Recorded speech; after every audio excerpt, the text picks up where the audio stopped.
جن کے ساتھ یہ ہراسمنٹ ہوتی ہے, جس کی وکٹم شیمنگ ہوتی ہے, وہ آلریڈی بھی رپورٹ نہیں ہوتی ہیں. کچھ کو اس ٹائم پہ شیمنگ کر دی جاتی ہے, ہاسٹائل گراؤنڈ ہے, اور ان کو پتا ہے کہ آپ کو بعد میں وینجنس ہوں گے, آپ سے بدلہ لیا جائے گا, لہٰذا آپ اس کے اوپر چپ کر جائیں. تو لہٰذا وہ تو بولتی ویسے بھی نہیں ہے, رپورٹ ہی نہیں ہوتی ہے. اور جہاں پہ رپورٹ ہوتی ہیں, کچھ کو ایسی خواتین ہیں کہ ایک خاتون کا ایک پنجاب ہاؤس کے اندر پچھلی حکومت میں ریپ بھی ہوا, مرڈر بھی ہوا, تو ایک آنریبل ایم این اے جو یہاں پہ بیٹھتے ہیں, ان کے الفاظ تھے, اس کے بچے کی تصویر اور اس کے والد ہسبینڈ کی تصویر مجھے یاد ہے کہ وہ رو رہے تھے, کیونکہ انہوں نے یہ کہا کہ یہ خاتون تو یہاں پہ ویسے بھی عیش و عشرت کے لیے آئی ہوئی تھی, یہ چمپا ہاؤس میں تو ویسے بھی خاتون ڈرگز یوز کرتی تھی. تو وکٹم شیمنگ بعد میں بھی ہوتی ہے, اور جس ٹائم یہ پروسیس چل بھی رہتا ہے تب بھی ہوتی ہے. تو بعد میں اسپیکر صاحب یہ جو سیکشل ہراسمنٹ ہے, چاہے وہ فزیکل ہے چاہے وہ مینٹل ٹارچر ہے, یا جو آج کل ویڈیو بنا دی جاتی ہے خواتین کی, اور پھر ان کو کہا جاتا ہے کہ اگر آپ نے آواز اٹھائی تو اور مردوں کو بھی شامل کر دیا جاتا ہے کہ اس خاتون کا استحصال کریں, اور اگر نہیں تو پھر آپ صرف خودکشی کر لیں, اس کے علاوہ کوئی راستہ نہیں ہوتا. تو میں تو سمجھی کہ آج ہم نے اس سوشل فیبرک کے بارے میں بات کرنی ہے, اپنے لاز کے بارے میں بات کرنی ہے, سائبر کرائم کے بارے میں بات کرنی ہے, ہم نے قانون کے حکم کے بارے میں بات کرنی ہے کہ ہماری خواتین کو ہر وہ برابر. کل سے کہہ رہے ہیں کہ ڈاکٹر شیریں مزاری صاحبہ نے یہاں پہ تقریر کی, تو کسی نے بھی احسان نہیں کیا, یہ اس کا حق تھا کہ وہ یہاں پہ بولے, اور یہ سب خواتین کا برابر کا حق ہے کہ ان کو یہاں پہ بولنے دے دیا جائے. اسپیکر صاحب,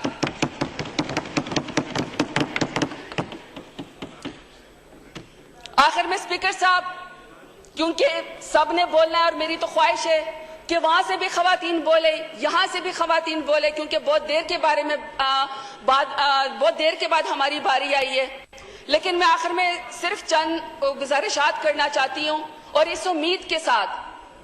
کہ شاید ہمارا جو سسٹم ہے وہ چینج ہو جائے اور خواتین کو ایکسپٹ کرنا شروع کر دیں, اور خواتین کے اوپر جس کا جتنا بس چلتا ہے اس کو واقعی ماں, بہن اور بیٹی سمجھنا شروع کر دیں. تو میرے کچھ سجیشن ہے اسپیکر صاحب جو کہ میں لے کر آئی ہوں. سب سے پہلے جو یہاں پہ ہمارے جتنے بھی فاضل حضرات کہہ رہے ہیں کہ اب ہمیں اسلامی قوانین اور شرعی سزاؤں کے بارے میں یہاں پہ بات کرنی چاہیے. اسد کیسر صاحب نے بھی وعدہ کیا ہے, آپ سے بھی میں یہ کہہ رہی ہوں کہ آپ ایک یہاں پہ ہاؤس کی کمیٹی بنائیں, اس میں اچھے پارلیمنٹیرینز کو ڈالیں, علماء کرام کو ڈالیں, اسلامک آئیڈیالوجی کونسل کے لوگ اس کے اندر ڈالیں, خواتین کو اس کے اندر ڈالیں, اور اب وہ یہ فیصلہ کر لیں کہ اسلامی شرعی قوانین کے نفاذ کو اب ہم نے اس اسلامی ملک میں کس طریقے سے آگے لے کر جانا ہے. سیکنڈ اسپیکر صاحب, میری یہ ریکویسٹ ہے کہ جب ہم اس طرح کا کوئی ہینیس کرائم ہو جاتا ہے تو ہر کوئی پوائنٹ سکورنگ کے لیے جا کے سیلفی اترواتا ہے. قانون ایسا بنایا جائے کہ جس طریقے سے یہ سیالکوٹ کا واقعہ ہوا ہے اور اس خاتون کا نام صیغہ راز میں رکھا گیا ہے, کوئی سیلفی نہیں اتروائی گئی ہے, کوئی اس کا شجرہ نسب نہیں بتایا گیا, کوئی پوائنٹ سکوری نہیں گئی. 96 آورز کے اندر جو ہے اس کا پہلا جس نے یہ جو کلپریٹ تھا وہ پکڑا گیا ہے. وہاں پہ جتنے بھی اس طرح کی وکٹمز ہو, ان خواتین کو اور بچوں کو, اور جن بچوں کے ساتھ خواتین کے ساتھ جو اس طرح کے واقعات ہو جاتے ہیں, ان کا نام صیغہ راز میں رکھا جائے, اور کنسنٹریشن اس کے اوپر کر دی جائے کہ ہم نے کرمنلز کو پکڑنا ہے, نہ کہ ہم شجرہ نسب بتانا شروع کر دیں کہ یہ وکٹم کون ہے اور ہم اس کو مزید شیمنگ کریں. تیسرا اسپیکر صاحب, ہمیں ایک نیشنل اویئرنیس کی کیمپین چلانی چاہیے, اور اس اویئرنیس کیمپین میں ہم نے صرف یہ تو ہماری ٹاپ پرائیورٹی ہے کہ جن خواتین کے ساتھ, بچیوں کے ساتھ, بچوں کے ساتھ, یا ایون معذور افراد کے ساتھ, بوڑھوں کے ساتھ جو ہینیس کرائم کیے جاتے ہیں, وہاں پہ ہمیں ان چیزوں کو کہ ہم نے خواتین کو اکاموڈیٹ کرنا ہے. میں یہاں پہ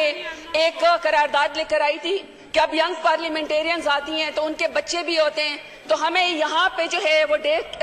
کیئر سینٹر دیا جائے پورے پاکستان کے اندر, تاکہ ہمارے بچے جو ہیں وہ محفوظ ہو, اس کو امپلیمنٹ کر دیا جائے. اور ہمیں اپنے رویے بدلنے کے لیے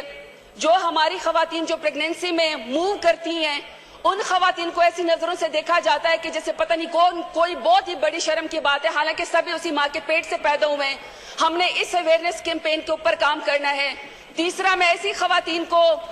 جانتی ہوں جو ہماری خواتین ہیں وہ باقاعدہ اپنی جاب میں کہ ان کی جاب کی سیکیورٹی کا ایشو ہوتا ہے ان کو نوکری سے نکال دیا جاتا ہے. وہ باقاعدہ یہ بھی چھپاتی ہیں خواتین کہ ان کی شادی نہیں ہوئی ہے. ہمیں اس نارمز کو بھی بدلنا ہے. میں نے خود شروع کیا ہے. میں جب اپنے کیمپین میں جاتی تھی اور میں جب یہاں پہ اوتھ لینے کے لیے بھی آئی تھی, میں اپنی 5 سال کی بیٹی کو اپنے ساتھ انگلی سے پکڑ کے لے کر آئی تھی کہ دنیا کو پتا ہونا چاہیے کہ شادی شدہ خواتین کا بھی اتنا ہی حق ہے جتنا کہ باقی لوگوں کا حق ہے. اور آخر میں چونکہ ایک پولیس آفیسر کی وجہ سے انسینسٹیو ایک وہ چلا گیا, اس کے لیے میری اسپیکر صاحب آپ سے یہ ریکویسٹ ہے کہ جس طرح فوج کے ادارے کو ہر فوجی آ کے بیان نہیں دیتا ہے تو ڈی جی ISPR جو ہے وہ آ کے بیان دیتا ہے کہ اب اس ادارے نے کیا کیا ہے, تو پولیس کے اندر بھی ایک ISPR کی طرح ترجمان مقرر کر دیا جائے جو ہمیں یہ بتائے کہ فلانے والے مسئلے میں کیا ہوا ہے. آخر میں اسپیکر صاحب اس دعا کے ساتھ کہ تمام بہنیں بیٹیاں, تمام بچے, بوڑھے, نادار, معذور افراد, کوئی لائبلٹی نہیں ہے, کوئی کمزوری نہیں ہے, کوئی کموڈٹی نہیں ہے, بلکہ ہمارا قانون چاہے وہ 2006 کا امینڈمنٹ بل ہے, چاہے خواتین کا بل ہے, چاہے شریعہ بل ہے, چاہے پاکستان کا کانسٹیٹیوشن ہے, سب ایکول رائٹس کہتے ہیں کہ خواتین اور مرد اس ملک کے اندر برابر ہے, کوئی ڈسکریمنیشن نہیں ہے, اس کے اوپر عمل کر دیا جائے. بہت شکریہ. بہت شکریہ جی. جی جناب.